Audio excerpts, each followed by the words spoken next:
Trilhas da Democracia de hoje debate a resistência LGBT em tempos de obscurantismo.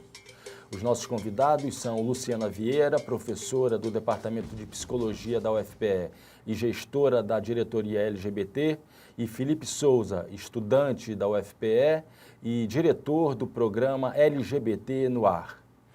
Luciana, a gente poderia começar essa nossa conversa falando dos recentes episódios que aconteceram no Rio e em São Paulo. No Rio de Janeiro, a ação do bispo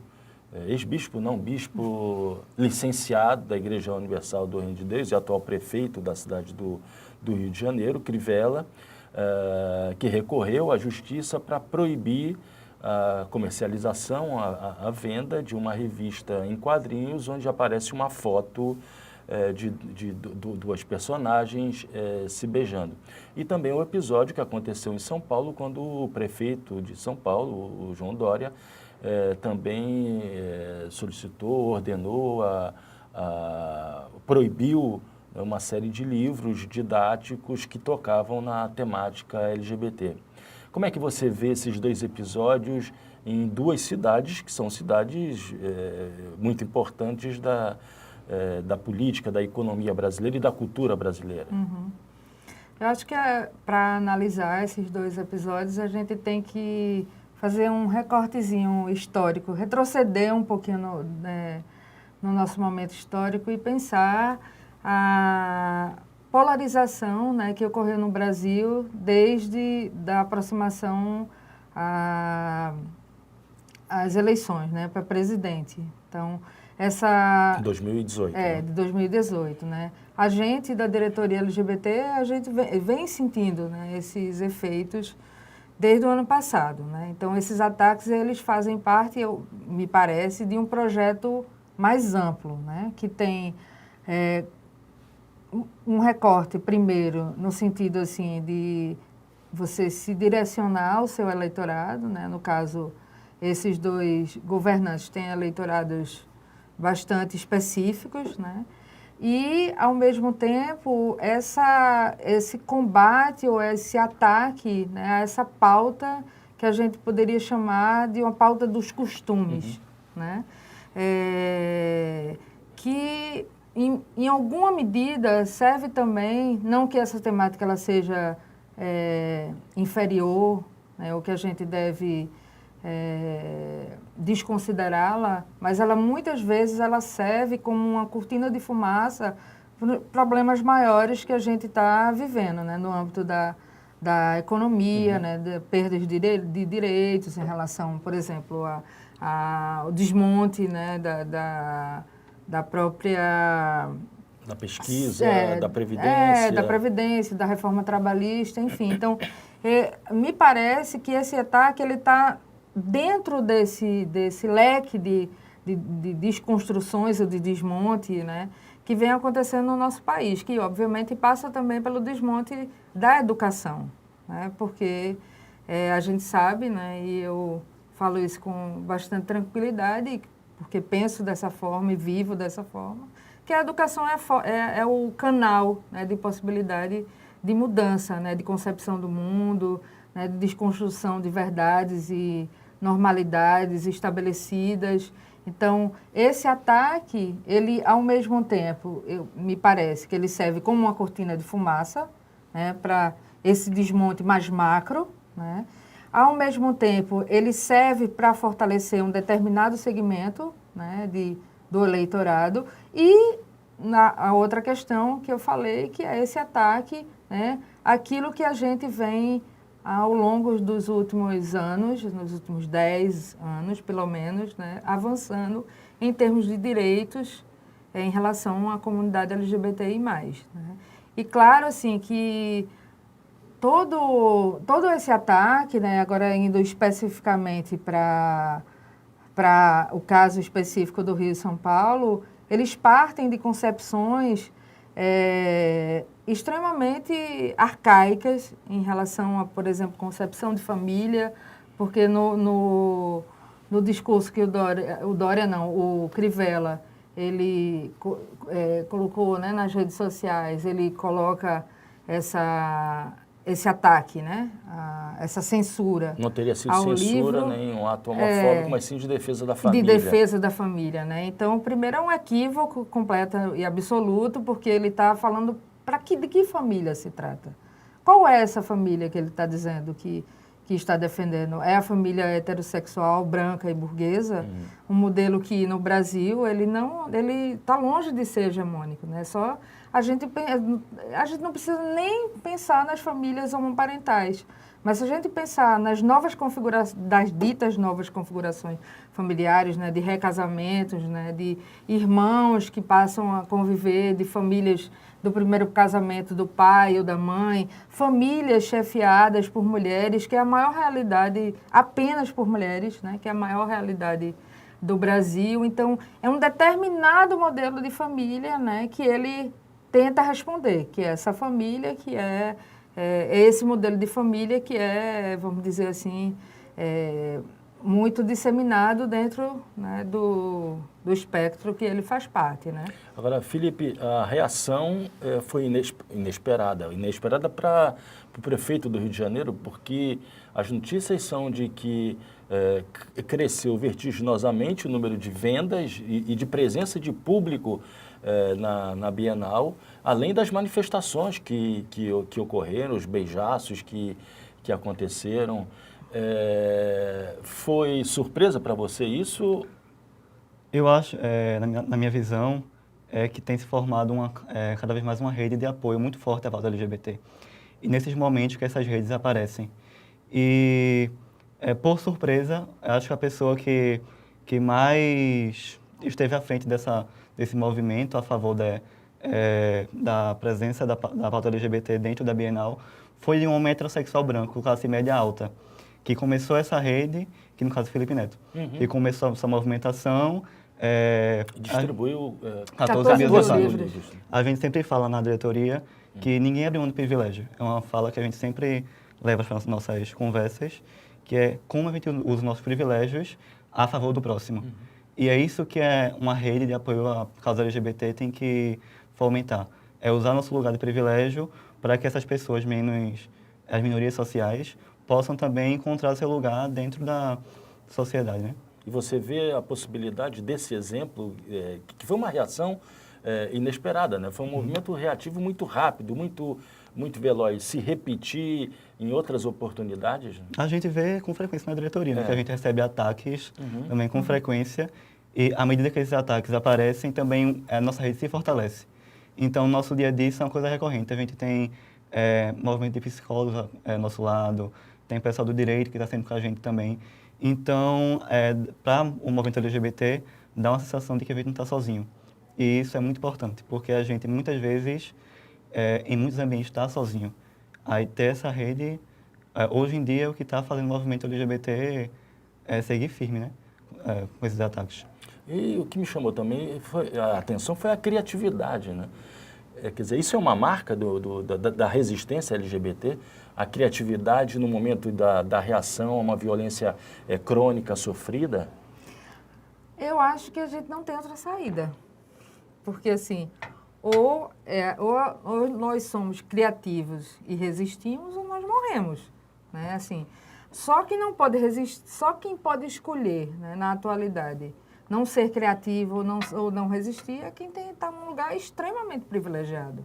Mas mais do que num lugar extremamente privilegiado, são pessoas que não têm nenhuma noção do que a gente está vivendo efetivamente no Brasil, né? Então, a gente não tem escolha, a gente é levado a gente tem que ir agir, né, diante dessas situações, porque se a gente não agir, a gente vai ser aniquilado, né? Porque toda essa pauta, né, ela tem o objetivo, ao meu ver, um dos objetivos é que toda a população LGBT, ela regrida não só em termos, né, de acesso a bens e direitos, né, e acesso a bens e direitos. Não tem nada a ver com privilégio, né? Porque não é só uma questão dos ataques, né, no sentido dos nossos acessos a bens, direitos, etc. Mas é um ataque à nossa própria existência, porque me parece que há um movimento para que a comunidade LGBT ela volte ao armário. Só que quando Então está se falando de sobrevivência física, né? Sim, com certeza, física, psíquica, né? Existe um adoecimento gigantesco da comunidade LGBT desde o final do ano passado, né? E até hoje, e eu estou falando de aniquilamento mesmo, né? E porque você, vamos dizer assim, colocar, né, para algo que é tão importante como a nossa orientação sexual e identidade de gênero, né, como algo que a gente não pode viver livremente, é uma forma de morte, de aniquilamento subjetivo. Né? Então, assim, ou a gente vai ser criativo, né, e vai lutar, e vai olhar para essa situação, né, com potência de vida, ou então nós vamos voltar para o armário, e ninguém vai voltar para o armário. Felipe, há pouco tempo nós entrevistamos aqui duas jovens que fazem parte do Fórum das Juventudes de Pernambuco. E num determinado momento do debate, elas fizeram referência ao adoecimento, que vem a depressão, a casos de adoecimento espiritual, psíquico, né?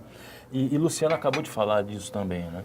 Como é que você vivencia isso, como é que você percebe isso entre os estudantes da universidade ou, digamos, a juventude de uma maneira mais ampla? No geral, a gente que é bolsista da diretoria LGBT vivencia isso bem de perto. E a gente tem um acesso, graças à diretoria também, a um tratamento psicológico que nos auxilia bastante, mas não é a realidade de todo mundo. A gente lá, o que a gente percebe diariamente e acontece, é que cada vez mais chegam pessoas até nós procurando esse tipo de serviço. Porque em casa tem uma família que é LGBTfóbica, porque na rua sofre LGBTfobia, no ônibus, sofre assédio moral. E cada vez mais a gente fica cercado, porque chega um ponto que a universidade ela não tem como dar suporte, porque ela também está tendo seus suportes cortados. E isso gera, no nosso meio, um sentimento de sufocamento. Porque a gente, que é comunidade LGBT, a gente, muitas vezes, como eu falei, não tem essa família que nos dê um apoio, um suporte, e a gente procura esse suporte na comunidade. Quando chega para a comunidade e vê que ela também está adoecida, isso gera um ciclo geral, assim, geral de adoecimento de verdade. E o que eu tenho visto cada vez mais é meus amigos procurando um psiquiatra. Muitas vezes eu percebo que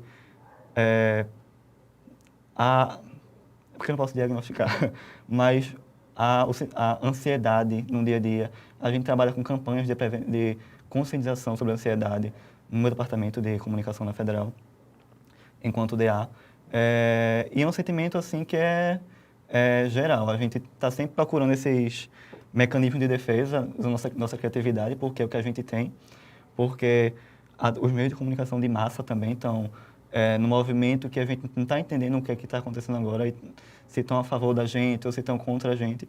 E o que a gente pode usar é nossos corpos. A gente falando das reações que foram imediatas, a capa da Folha de São Paulo, do dia seguinte ao imbróglio, né? Exibindo o beijo da última capa, da última folha da revista. Foi um exemplo de como os meios de comunicação, ainda que a mídia corporativa, pode se posicionar, não é? Inclusive, é interessante falar que esse livro em questão está em circulação desde 2016. Não é um livro novo, não foi uma coisa da Bienal. Mas, como o Lu falou, por que esse movimento agora? É claramente um movimento de cortina de fumaça para tantas outras mazelas mais graves que a pauta LGBT não é uma mazela, vou deixar claro, mas para outras pautas que devem ser visadas com mais urgência e que não estão. Hoje em dia, o que eu percebo que parece que esse movimento político contra a nossa existência escolhe por mês uma pauta para atacar, né? E nesse mês a pauta LGBT está sofrendo, parece que 10 vezes mais. Porque esse movimento só tem reforçado em redes sociais, a gente vê um aumento de ataque, a gente não consegue mais se expressar. Você vê uma pessoa gorda LGBT, ela sofre LGBTfobia, sofre gordofobia, o negro também sofre racismo, tá? É um movimento que parece que não tem mais o senso de humano, tá se perdendo. Houve uma potencialização das fobias, né? Contra os sujeitos sociais já historicamente perseguidos, fragilizados. Luciana, A gente podia fazer agora uma espécie de análise da nossa realidade microscópica para procurar entender a resistência de maneira global. Como é que se deu esse processo de criação da diretoria LGBT no espaço da Universidade Federal de Pernambuco? Então, a diretoria LGBT, ela surge, né, eu vou dizer assim, como uma demanda reprimida da comunidade LGBT da UFPE. Naquela ocasião, 2015, era um momento de eleição para reitor da universidade, esse recorte histórico é importante, né, de ser feito. E a gente, apesar da gente ter muitos professores e professoras que trabalham com a temática de gênero e sexualidade na universidade, a UFPE não tinha, para você ter uma ideia, até 2015, uma portaria que legislasse sobre a questão do uso do nome social e o uso do banheiro a partir da autoidentificação de gênero. Naquela ocasião, mais de 30 universidades já tinham, né? Como esse campo é o meu campo de pesquisa, né? Eu trabalho com questões trans desde que acabei meu doutorado, então já faz bastante tempo. Eu tinha uma relação muito próxima com alunos e alunas trans da universidade, né? E, na época, Maria Clara Araújo, que foi uma aluna do curso de pedagogia, uma aluna trans, foi fazer essa solicitação na universidade e ela se deparou com o fato da universidade não ter, né, essa normativa, né? E isso ganhou uma visibilidade muito grande, nacional, né? E a partir disso se abriu espaço, né, para que a gente chegasse perto da gestão e propusesse uma política do uso social em nome do banheiro. E uso do banheiro, né? A partir da autoidentificação de gênero das pessoas trans e travestis. A gente levou essa proposta para a atual gestão da universidade e a atual gestão acolheu prontamente. E eu me lembro, assim, claramente que nessa reunião estava com outros alunos e alunas trans, que eu disse, né, para o reitor que era muito importante aquele passo que a universidade estava dando, mesmo que tardio, mas que ele não era suficiente, que a gente precisava não apenas de uma portaria. A gente precisava criar uma campanha, né, para sensibilização da comunidade acadêmica em relação a esse tema. E, enfim, a gestão topou, né, mas eu disse, mas isso também não é suficiente. A gente precisa criar uma política LGBT para a universidade. E foi aí que surgiu a política LGBT e a diretoria ela tem essa função primordial, né, que é colocar, né, para funcionar a política LGBT da universidade, que tem como seu objetivo principal garantir, né, a segurança, né, a permanência, né, dos alunos e alunas LGBTs, mas não só, porque é uma política que abrange também os servidores e servidoras na UFPE. Né? Então, teve esse contexto. E aí a gente lançou a campanha Meu Não Me Importa, foi a campanha maior, que é a ProCity, que é, para quem não conhece, é uma espécie de agência de comunicação da UFPE. Foi uma grande campanha que teve uma repercussão nacional, ela realmente é uma campanha que eu gosto muito, ela é muito bonita. E a partir daí a gente começou, né, na luta para implementar, né, a política em sua plenitude. São muitos desafios, porque a diretoria LGBT ela já surge no momento em que já teve um primeiro corte no orçamento da universidade, nem se compara ao que é agora, de jeito nenhum. Esse corte, né, de agora, ele inviabiliza a universidade, em 2015, deixando claro, não era isso. A gente sentiu esse impacto, mas esse impacto, por exemplo, não nos impediu de fazer absolutamente nada. Então, nós temos várias campanhas, né, de combate à LGBTfobia, de recepção aos novos e novos discentes, de que mais, Felipe? Questão de segurança da população LGBT. Exatamente. Conscientização sobre os direitos da população LGBT na universidade, serviços que a UFPE oferece para a população LGBT. Felipe, você entrou na graduação em que ano? 2015, nunca diretoria. Exatamente na... E como é que você se sente mais protegido, você tendo uma referência na diretoria LGBT, você tem essa sensação de uma maior segurança, pelo menos no âmbito do campus universitário? Com certeza. A gente, eu consegui pegar o processo da diretoria. Eu estou na diretoria LGBT fazer 3 anos, então quando eu entrei estava estruturando a sede da gente, com os equipamentos chegando, consegui pegar esse processo de formação da diretoria. E como pessoa fora da diretoria LGBT, como pessoa LGBT na universidade, consegui observar também quanto mudou essa convivência. Sempre um exemplo que a gente tem nossa bolsista, que é Dandara Capibaribe, que ela dá os cursos de formação dos servidores lá, que a gente capacita e sensibiliza esses servidores terceirizados, de segurança, pessoal da recepção. E a gente realmente sentia, não é medo, mas era intimidado.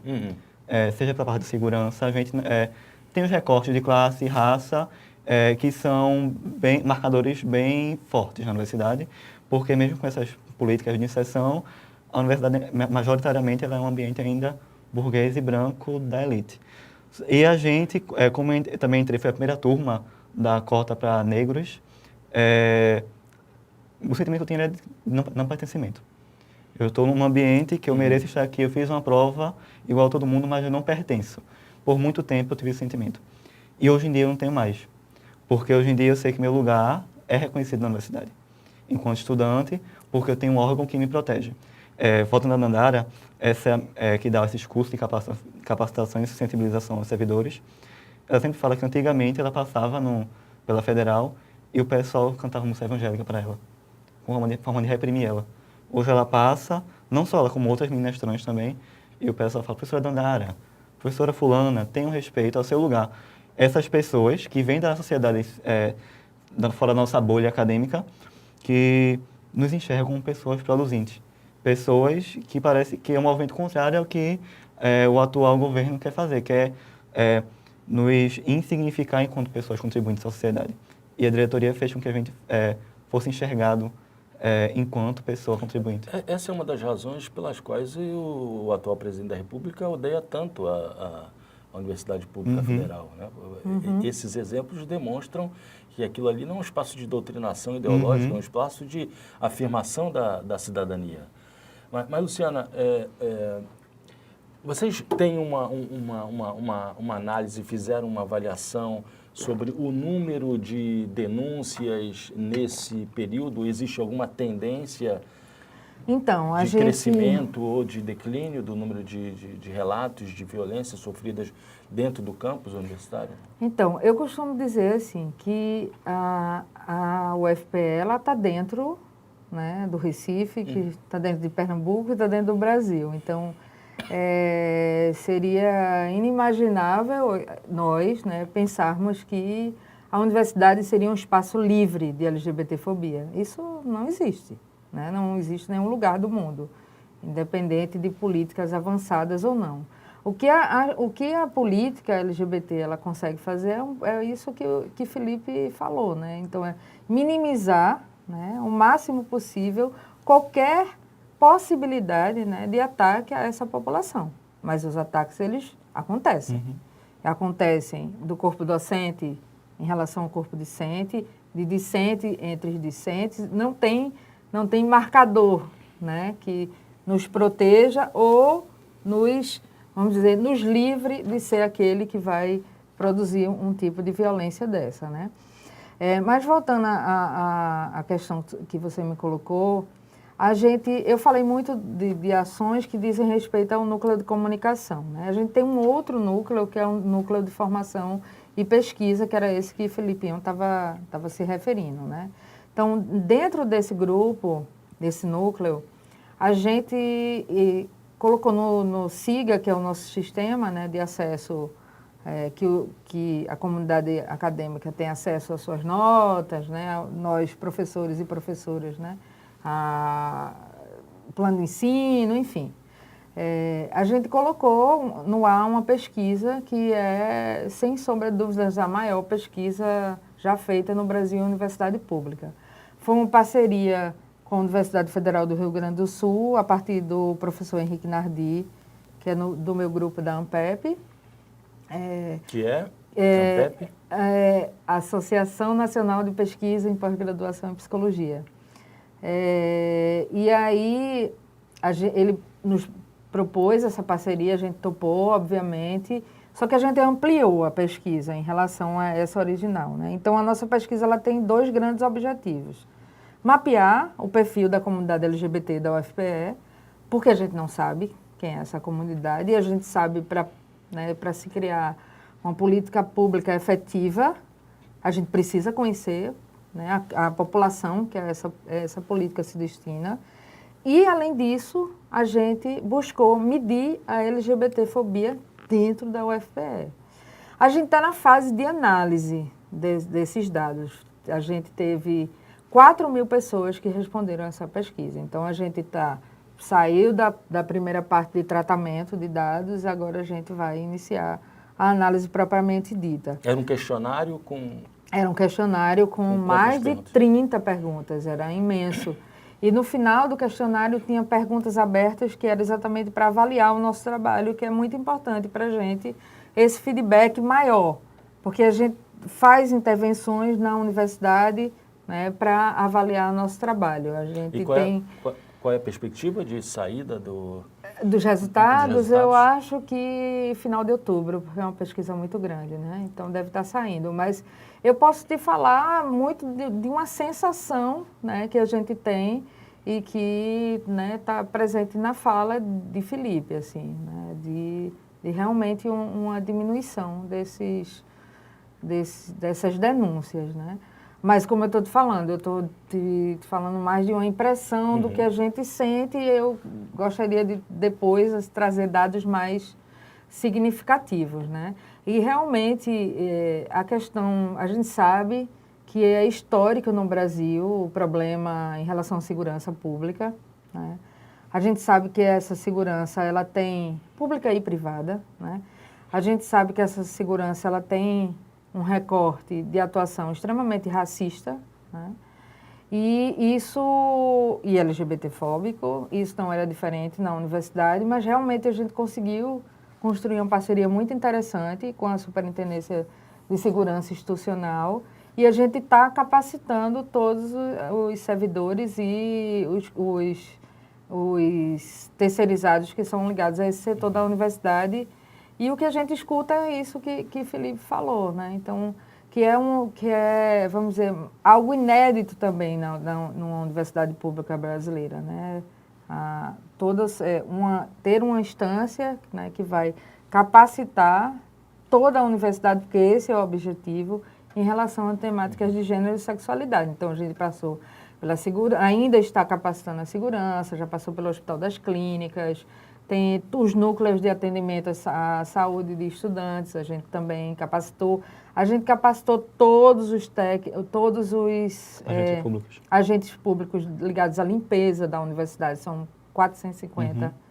Né? A gente fez a capacitação, a gente tem cursos que são diferentes, direcionados a cada público. Então, a gente tem cursos de 4 horas, tem cursos mais aprofundados, quando a gente vai formar profissionais da área de saúde. Luciana, o programa está chegando ao fim, mas antes eu queria que Felipe falasse sobre o programa de rádio AM e FM que vocês lançaram. O programa ele vem com uma proposta transmídia. A gente fala que... Qual é o nome do programa? LGBT no Ar. É um programa que é totalmente feito por pessoas LGBTs para tratar das pautas LGBTs e suas interseccionalidades. A gente linka a pauta racial, a pauta indígena, a pauta do mercado de trabalho, sempre de maneira a dialogar o máximo possível com a sociedade civil como um todo.